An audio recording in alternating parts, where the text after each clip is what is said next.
প্রমাণ দাও এমন সংলাপ শুনে বুঝতে হবে গল্পটা শুধু একটা সিনেমার ফ্যান্টাসি জগতের বিষয় না, বৈশ্বিক রাজনীতি, ধর্মীয় পরিচয় এবং ক্ষমতার জটিল আন্তঃসম্পর্কের একটি সিনেম্যাটিক রূপান্তর। আফগানিস্তানে কর্মরত বাংলাদেশি মাইক্রোফিন্যান্স কর্মী নূরের তালেবানদের হাতে বন্দী হওয়া এবং পরবর্তীতে মুক্তির ঘটনাকে কেন্দ্র করে গড়ে ওঠা এই গল্প আমাদের এমন এক বাস্তবতার সামনে দাঁড় করায় যেখানে ব্যক্তি জীবনে প্রতি মুহূর্তই বৃহৎ রাজনৈতিক শক্তির দ্বারা নিয়ন্ত্রিত। তালেবান শাসন প্রতিষ্ঠার পর আফগানিস্তানে এনজিও কর্মীদের যে ঝুঁকির মুখে পড়তে হয়েছিল, নূরের অভিজ্ঞতা সেই বৃহত্তর সংকটেরই একটি প্রতীকী রূপ। এই সিনেমাকে যদি আমরা কেবল থ্রিলার হিসেবে দেখি তাহলে এটি সফল, কিন্তু যদি আমরা এটিকে রাজনৈতিক চলচ্চিত্র হিসেবে পড়তে চাই তাহলে কিছু প্রশ্ন থেকেই যায়।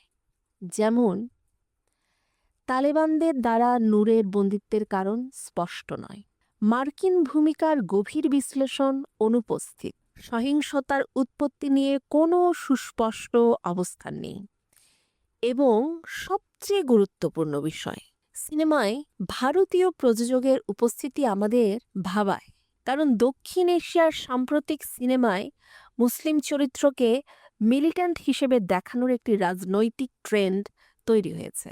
এই প্রবণতা অনেক সময় বাস্তবতার চেয়ে প্রোপাগান্ডাকে বেশি শক্তিশালী করে তোলে। নূর এখানে নিজেকে একজন বাংলাদেশি মুসলমান হিসেবে প্রতিষ্ঠিত করতে চায়, কিন্তু তালেবানদের চোখে সেই পরিচয় যথেষ্ট নয়। তাকে শরীরের মাধ্যমে মুসলমানত্ব প্রমাণ করতে হয়। এই নির্মমতা শুধু কি একটি দৃশ্য? না, বোধ হয় তার ধর্মকে ক্ষমতার যন্ত্রে পরিণত করার ভয়াবহ উদাহরণ। আফগানিস্তানের বর্তমান বাস্তবতায় এই বিষয়টি আরও প্রাসঙ্গিক। নারী শিক্ষা বন্ধ, কর্মক্ষেত্রে নিষেধাজ্ঞা, জনজীবনে কঠোর নিয়ন্ত্রণ, এর সব কিছুই দেখায় যে তালেবান শাসন কেবল রাজনৈতিক না, এটি একটি সামাজিক পুনর্গঠন প্রকল্প।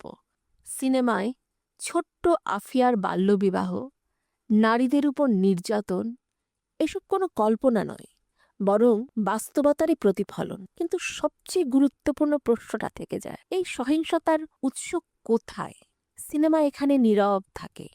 এই নীরবতা আমাদের ফিরিয়ে নিয়ে যায় মার্কিন হস্তক্ষেপের ইতিহাসে।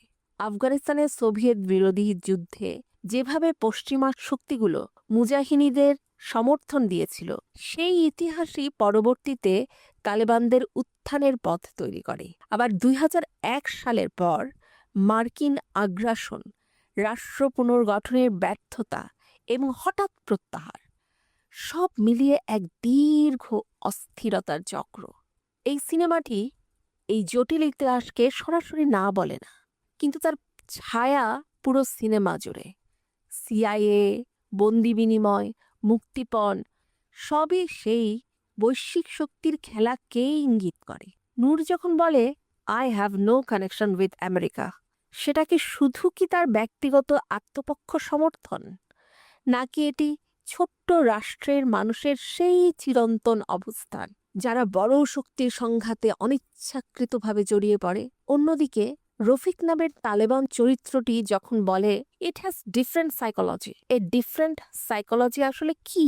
এটা কি ধর্মীয় উগ্রতা, নাকি যুদ্ধের মধ্যে বড় হয়ে ওঠা এক প্রজন্মের মানসিক বিকৃতি, নাকি বৈশ্বিক রাজনীতির নির্মম সহিংসতার ফল? সিনেমার বড় সীমাবদ্ধতা বা পলিটিক্স হলো নূরকে কেন বন্দি করা হলো বা কিভাবে সে বন্দি হলো, এই মৌলিক প্রশ্নের কোনো স্পষ্ট উত্তর নেই।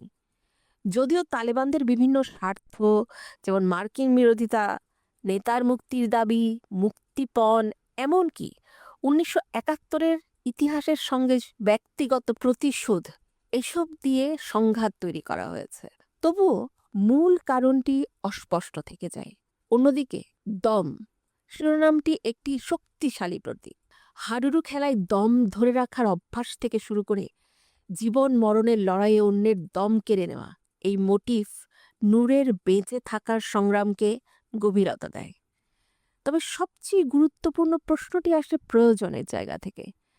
ভারতীয় প্রযোজনা সংস্থার সম্পৃক্ততা এবং দক্ষিণ এশিয়ার সাম্প্রতিক সিনেমায় মুসলিম চরিত্রের উপস্থাপনা নিয়ে যে রাজনৈতিক প্রবণতা তৈরি হয়েছে তা এই সিনেমাকেও প্রশ্নের মুখে দাঁড় করায়। কাশ্মীরি ফাইলস বা সাম্প্রতিক অন্যান্য চলচ্চিত্রের মতো এখানে সরাসরি প্রোপাগান্ডা না থাকলেও একটি নির্দিষ্ট দৃষ্টিভঙ্গি আছে, যা অনেক সময় বিজেপি বা মার্কিন সাম্রাজ্যবাদী দৃষ্টিকোণের সাথে মিলে যায়। এসবের উপস্থিতি টের পাওয়া যায়।